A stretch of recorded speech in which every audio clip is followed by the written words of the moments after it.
He did his best to cancel me. Instead, he forced millions of people to watch the show. That backfired bigly. He might have to release the Epstein files to distract us from this now.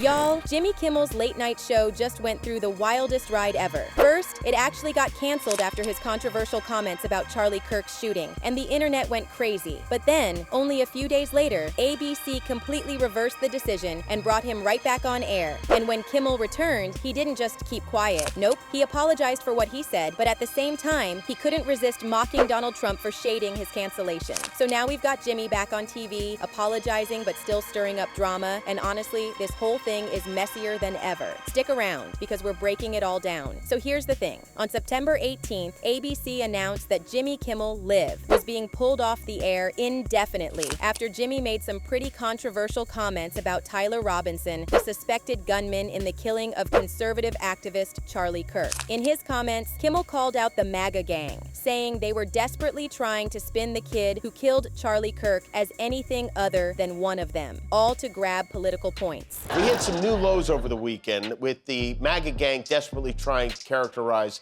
this kid who murdered Charlie Kirk as anything other than one of them and doing everything they can to score political points from it. Of course, he didn't stop there. Kimmel also threw some shade at Donald Trump, showing a viral clip of the former president talking about White House renovations instead of addressing the fallout from Kirk's death. And, well, you can imagine how that didn't sit too well with some viewers and affiliates. On Friday, the White House flew the flags at half-staff, which got some criticism, but on a human level, you can see how hard the president is taking this. My condolences on the loss of your friend Charlie Kirk. May I ask, sir, personally, how are you holding up over the last day and a half, sir? I think very good. And by the way, right there, you see all the trucks?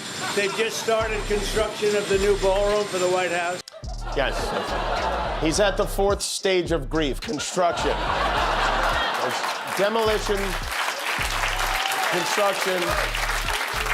This is not how an adult grieves the murder of someone he called a friend. This is how a 4-year-old mourns a goldfish. At the time of Charlie Kirk's death, Kimmel was hosting an event at a Utah college on September 10th and took to X to speak out. He urged people to step back from finger-pointing and focus on the tragedy itself, saying, instead of the angry finger-pointing, can we just for one day agree that it is horrible and monstrous to shoot another human? On behalf of my family, we send love to the Kirks and to all the children, parents, and innocents who fall victim to senseless gun violence. Meanwhile, Trump reacted to the news of Kimmel's indefinite cancellation, posting on Truth Social during his London trip. Great news for America. The ratings challenge Jimmy Kimmel show is canceled. ABC's announcement came right after Nexstar Media Group, the largest owner of TV stations in the country, said it would no longer air the show. Nexstar, which owns over 200 stations in 116 U.S. markets, reaching 220 million people, explained in a statement. Nexstar strongly objects to recent comments made by Mr. Kimmel concerning the killing of Charlie Kirk and will replace the show with other programming in its ABC-affiliated markets. The backlash and cancellation got people talking, and opinions were flying. One person claimed, "Free speech in America is dead." Another jumped in saying, "I heard the news about this, and now that I've watched it, I can say he said nothing that merits canceling this show. This is nuts." At first, it looked like the show was completely done. But then, in a total flip, ABC let Kimmel return on Tuesday night. And guess what? That episode pulled in a massive 22 million viewers. That's more than 5 times what the show usually gets. And here's where it gets even crazier. Even with those insane numbers, Kimmel's return wasn't shown everywhere. Stations owned by Nexstar and Sinclair didn't air the episode, which meant about 23% of U.S. households couldn't even tune in. On his return episode, Kimmel opened with an emotional monologue, visibly close to tears, emphasizing that he never intended to make a joke about the tragic killing of conservative activist Charlie Kirk.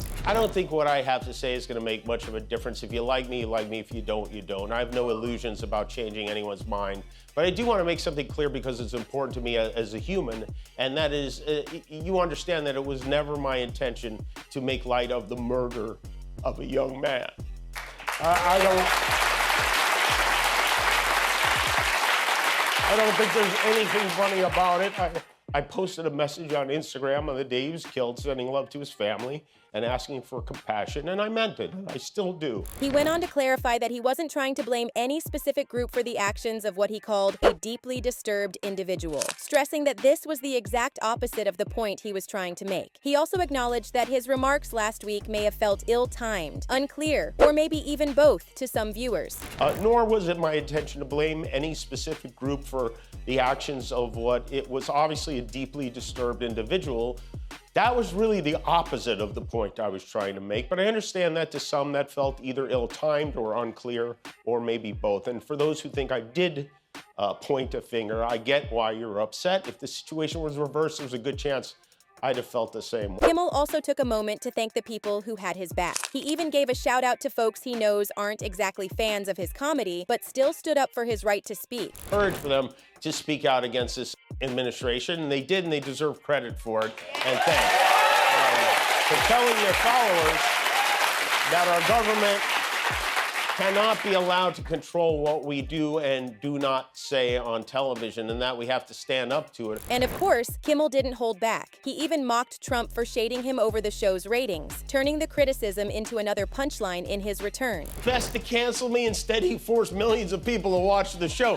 That backfired bigly. Nexstar later told Variety, "We have had discussions with executives at the Walt Disney Company and appreciate their constructive approach to addressing our concerns. As a local broadcaster, Nexstar remains committed to protecting the First Amendment while producing and airing local and national news that is fact-based and unbiased, and above all, broadcasting content that is in the best interest of the communities we serve." They added, "We stand apart from cable television, monolithic streaming services, and national networks in our commitment and obligation to be stewards of the public airwaves and to protect and reflect the specific sensibilities of our communities." And it wasn't just Nexstar weighing in. Sinclair also dropped a statement, and honestly, it was pretty loaded. They said, "Our objective throughout this process has been to ensure that programming remains accurate and engaging for the widest possible audience. We take seriously our responsibility as local broadcasters to provide programming that serves the interests of our communities, while also honoring our obligations to air national network programming." They went on to point out that in the past week alone, they've been flooded with feedback from viewers, advertisers, and community leaders, all with very different perspectives. On top of that, they highlighted something really serious: the violent attack on an ABC affiliate station in Sacramento. They called it the despicable incident of a shooting and used it as a reminder of why responsible broadcasting matters so much. Sinclair also revealed that during talks with ABC, they suggested adding new accountability measures like an independent ombudsman to help keep things in check and encourage more community dialogue. But, and here's the kicker, ABC and Disney didn't exactly jump on those ideas. Sinclair said they respect ABC's right to decide, but still believe those steps could strengthen trust and accountability. And here's where things got even more interesting. A lot of people suggested that Nexstar and Sinclair's boycott had something to do with Brendan Carr, the FCC chairman, and his comments.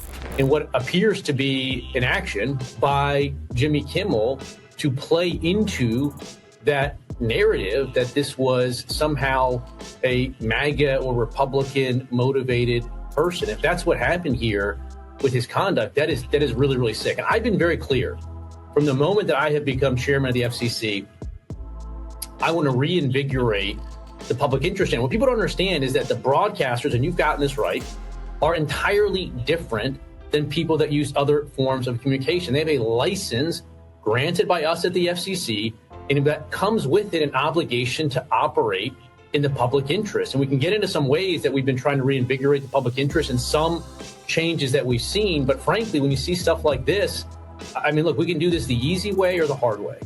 These companies can find ways to change conduct and take action, frankly, on Kimmel, or there's going to be additional work for the FCC ahead. But both companies were quick to shut that down. Nexstar made it super clear, saying, "To be clear, our commitment to those principles has guided our decisions throughout this process, independent of any external influence from government agencies or individuals." Basically, they're saying, nope, we made this call ourselves. Don't go blaming the government for it. Meanwhile, Kimmel didn't waste any time turning the whole boycott into material for his show. On Thursday night's episode, he actually joked about Nexstar and Sinclair pulling the plug and even sarcastically thanked Donald Trump for giving him a ratings boost. It's been a tumultuous week.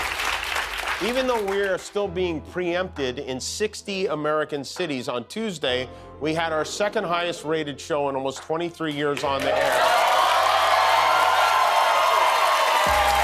Our monologue from Tuesday night has more than 21 million views just on YouTube alone. And I want to say, we couldn't have done it without you, Mr. President. Thank you very much. And honestly, the numbers don't lie. His return episode was pulling in way more viewers than usual. Classic Kimmel move, taking the heat and spinning it into late-night comedy. Trump didn't hold back either, blasting Kimmel's return on Truth Social and calling him not funny, while accusing ABC of putting the network at risk by airing what he called 99% positive Democrat garbage. Honestly, one comment spiraled into this huge back and forth, turning into a major controversy. It was peak drama. But now that Jimmy's back on air, things have calmed down a bit, at least for now. Who knows what could happen next? We'll be here keeping you updated if the situation heats up again, so stay tuned.